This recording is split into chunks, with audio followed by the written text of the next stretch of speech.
बालाजी मंदिर ये हनुमान जी के लिए कहाँ पर है? राजस्थान में। अब इस जगह पर एक वो आ गए हैं बाबा नारियल फोड़ने वाले, ठीक है।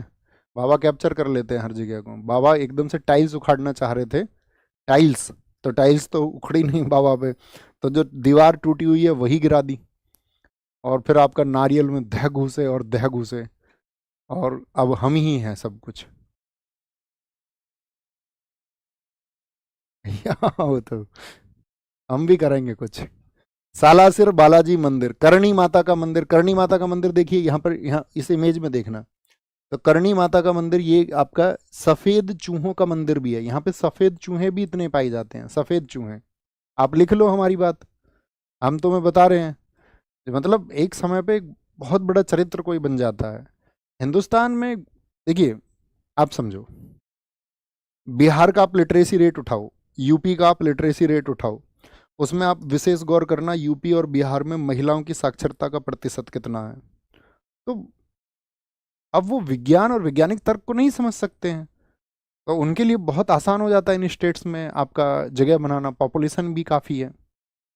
आप लिख के ले लो भैया, नारियल वाले बाबा, अगले साल पूरा हिंदुस्तान देख रहा होगा उनको, पूरा हिंदुस्तान। बाबा के पक्ष में ना जाने कितने लोग खड़े हो जाएंगे, और ये लोग अपना पक्ष बदलते रहते हैं। ये कभी राम रहीम के पक्ष में भी थे, ये कभी आसाराम के पक्ष में भी थे, यही लोग फिर किसी के पक्ष में हो जाते हैं, ये फिर किसी के पक्ष में हो जाते हैं, और समय के साथ में अपना पक्ष बदलते रहते हैं। ये लगा लेते हैं सबके, राम रहीम, बाबा राम रहीम के फोटो भी सबके मोबाइल पे पीछे स्क्रीन पे होते थे। वो जो बाबा नहीं है, क्या नाम है उनका जिनके नाम पर फिल्म आई, शुभम भाई? अरे जिन्होंने मूवी बनवाई थी अपनी, हनीप्रीत वाले बाबा, राम राम रहीम नाम ही है। अच्छा, तो आसाराम बापू तो वो थोड़े बूढ़े आदमी हो गए, उनको तो मोदी जी भी पहले आशीर्वाद मांगते थे रैलियों में जा करके। वही है ना आसाराम बापू, सफ़ेद कपड़े वाले। तो ये होता ही है, वो गलती जनमानस की नहीं है।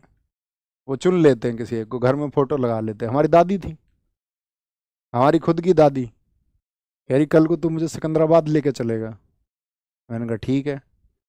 अपने दादी बैठा ली साइकिल पे, और बोली यहाँ से मुझे लेनी है पार्ले जी के बिस्कुट की पैकेट की एक पेटी।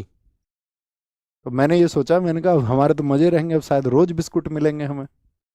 लेकिन अगले दिन दादी ने बोला अब चलना गांव चीती, हमारे गांव के बराबर में गांव है, और वो पेटी धर ली दादी ने। तो ऐसा समझो दिल टूट गया हो हमारा।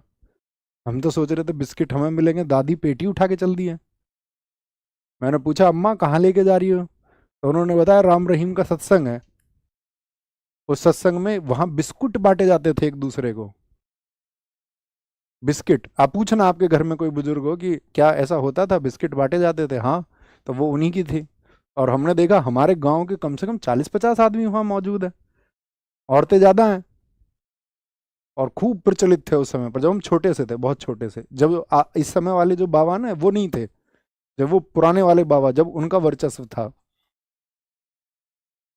तो ज्यादातर तो आप सब लोग समझदार हैं, आप जानते ही हैं। अच्छे लोग भी हैं, अच्छे संत लोग भी हैं, लेकिन अच्छे संत लोग उस तरह का कुछ आडंबर करते नहीं हैं। उनका काम होता है साधारण लोगों को दिशा दिखाना, उनका, उनके लिए उनका मार्ग प्रदर्शित करना, और भारत में मतलब कि विज्ञान के लिए जो ज्ञानार्जन की भावना है उसको प्रेषित करना। सब लोग विज्ञान की तरफ जाए। आर्टिकल 51 आप जानते हैं, H, 8वां मौलिक कर्तव्य।